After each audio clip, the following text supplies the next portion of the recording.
Hai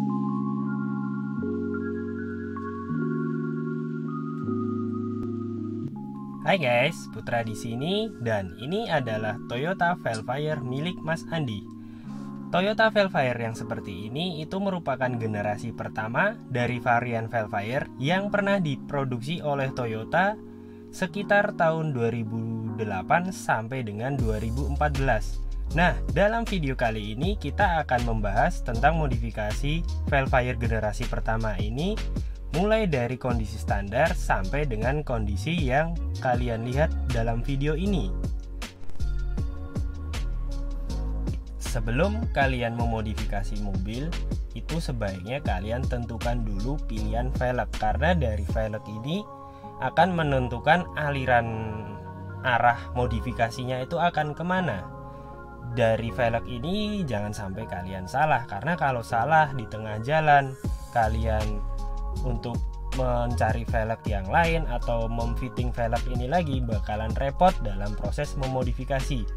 Di sini kebetulan untuk Velfire ini si pemilik mobil sudah memiliki velg yaitu Kranze LXZ Ring 19, di mana spek untuk lebarnya itu 8,5 inch depan belakang, kemudian untuk offsetnya itu plus 35.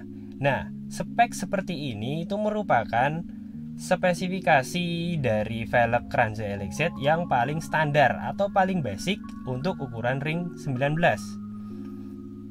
Nah, di sini yang pertama kali kita lakukan adalah merubah lebar velgnya. Merubah lebarnya, bukan offset. Offset itu mengikuti lebar. Jadi di sini langsung saja kita fitting velg Kranze LXZ ini di mobilnya, dan kita ukur jarak antara bibir velg dan bibir fender. Dari situ kita dapat ukuran, sehingga kita bisa menentukan berapa sih lebar yang cocok untuk mobil ini. Di sini kita milih lebar 10,5 inch atau 10,5 inch depan belakang. Kenapa? Karena di Velfire ini pintu belakang itu sliding door. Dia ketika terbuka, pintu itu mundur ke belakang dan akan menutupi bagian fender dan velg belakang. Nah, di sini lebar Velfire yang belakang ini sangat terbatas. Kalau dia sampai lebih lebar dari fender, ini akan mengganggu pintu sliding door-nya. Makanya kita memilih ukuran lebar itu 10,5 atau 10,5. Dan di sini kenapa juga kita kasih 10,5? Karena untuk mencari ban lebar 10,5 itu gampang. Kita bisa pakai profil 21535. Itu akan menjadi profil ban yang stretch atau menarik. Pokoknya bannya jadi lebar, narik full kanan kiri tanpa ada gap, ada celah. Jadi itu memang benar-benar pas untuk 10,5 dengan profil ban 21535. Oke, jadi bagian velg sudah ketemu ukurannya 10,5 rata, ban juga sudah pas. Kita beralih ke suspensi. Untuk suspensi yang terpasang di Velfire ini itu air suspension dengan model coil over. Jadi bisa dikatakan kalau ini coil over bags, dimana kebetulan itu mereknya K-Sport. Nah, ini suspensi ini aslinya itu punya Mazda CX-5. Kemudian kita pasang ke Velfire. Emang bisa dengan cara custom. Jadi kita rubah dudukan-dudukannya shock menyesuaikan ke Velfire. Kenapa kita pakai CX-5? Ini juga kebetulan guys. Jadi si pemilik mobil ini punya teman yang sebelumnya dia pakai Mazda CX-5, sudah terpasang air suspension, kemudian mobil ini distandarkan. Jadi suspensi ini dapat dari temennya si pemilik mobil. Dia beli bekas, kemudian kita pasang ke Velfire, tentunya dengan banyak penyesuaian supaya suspensi ini bisa terpasang dan nyaman dipakai. Nah, di sini yang kendala yang paling sulit itu merubah sok depannya, karena sok depan itu baut pegangan soknya berbeda, tentunya berbeda ya antaranya Mazda CX-5 dan Velfire. Jadi di sini kita melakukan kustomisasi supaya bisa terpasang pas dan sekaligus kita menyetel chamber. Jadi di Velfire ini juga kita mengaplikasikan negatif chamber supaya velg 10,5 itu bisa terpasang rapi tanpa merusak fendernya. Ini memang fender Velfire ini standar semua, nggak ada yang dirusak. Paling cuman kita lipat aja itu bagian ujung fendernya. Kemudian karena kita beli suspensi bekas, air suspension bekas, ini kita ada sedikit kustomisasi lagi, yaitu bagian solenoid. Sebelumnya solenoidnya itu manual, jadi tanpa solenoid, saklar manual. Kemudian di sini kita tambahkan solenoid, kita beli sendiri 2 titik. Kemudian bagian kompresor di sini kita dapatnya single kompresor karena ini Velfire, mobil yang lebih besar lagi atau bisa dikatakan lebih berat. Kita ingin di sini kompresor supaya tidak kerja sendiri ngos-ngosan, jadi kita tambah kompresor satu lagi, jadi pakai dual kompresor. Untuk tabungnya ini kebetulan dapat yang stainless. Kemudian untuk instalasi kita pasang hardline, cuman simpel aja karena kan di Velfire itu bagasinya ya cuman di belakang jok paling belakang. Kemudian untuk alasnya ini kita pakai kayu jati Belanda. Ini benar-benar kayu ya, bukan vinil atau MDF dilapis vinil, itu bukan. Ini benar-benar kayu jati Belanda yang kita custom, kita sesuaikan ke lantainya Velfire. Pada paket pembelian air suspensi ini sebelumnya karena posisi saklarnya juga manual, jadi tanpa solenoid. Di sini kita tidak mendapatkan remote, tapi di sini kita tambahkan modul remote yang kita beli sendiri. Untuk modul remote-nya ini kita beli dari toko online. Jadi karena gampang dicari sih remote wireless yang sederhana seperti ini, dan harganya pun cukup murah.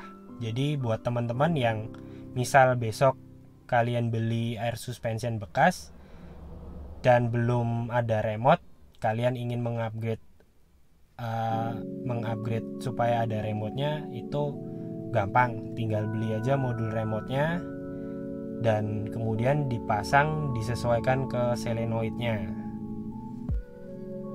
Oke, jadi sebagai catatan aja, kalau kita memasang air suspension seperti ini, biasanya kita mengatur si balon atau airbags-nya ini di tekanan kurang dari 100 untuk dipakai jalan. Jadi ya itu hanya sebuah settingan aja sih, bagaimana kita memasang si balon suspensi ini supaya posisi tinggi yang sesuai untuk jalan itu tekanannya tidak lebih dari 100. Tujuannya supaya balon ini tidak berisi tekanan yang terlalu tinggi, kemudian dari sisi pemakaian pun akan lebih empuk atau lebih nyaman.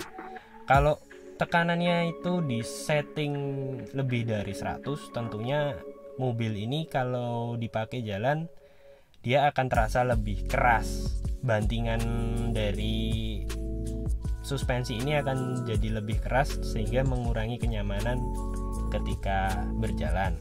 Kemudian untuk chambernya kita hanya merubah dudukan shock yang depan supaya bisa negatif chamber.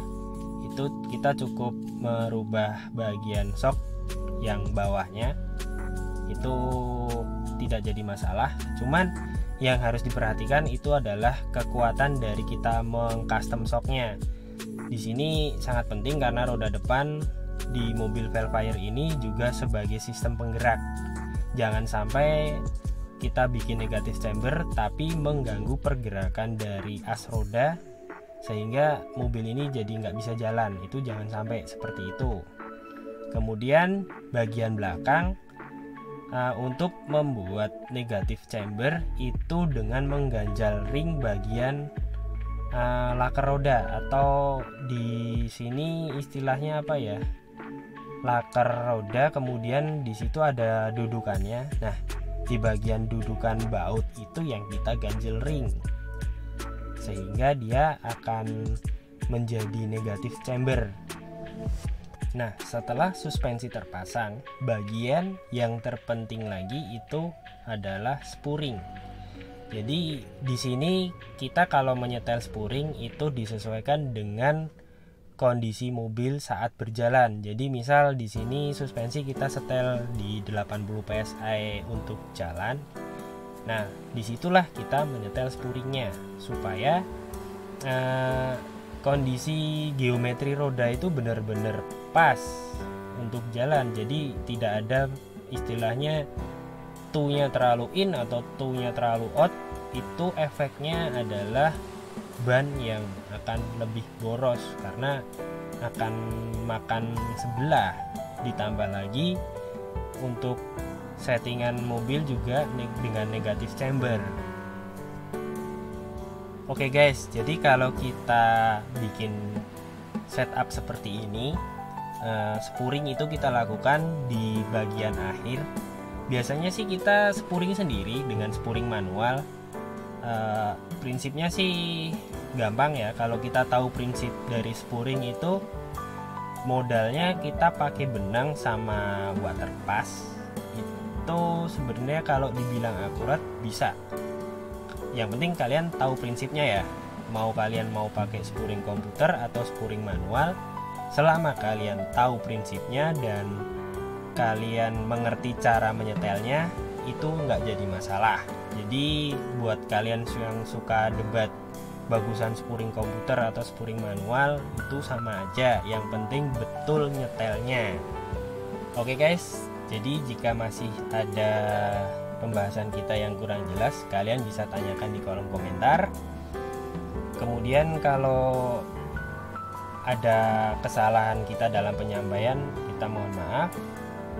Like kalau kalian suka dengan video ini, dislike kalau kalian tidak suka. Sampai ketemu lagi di video kita berikutnya. Air suspensi.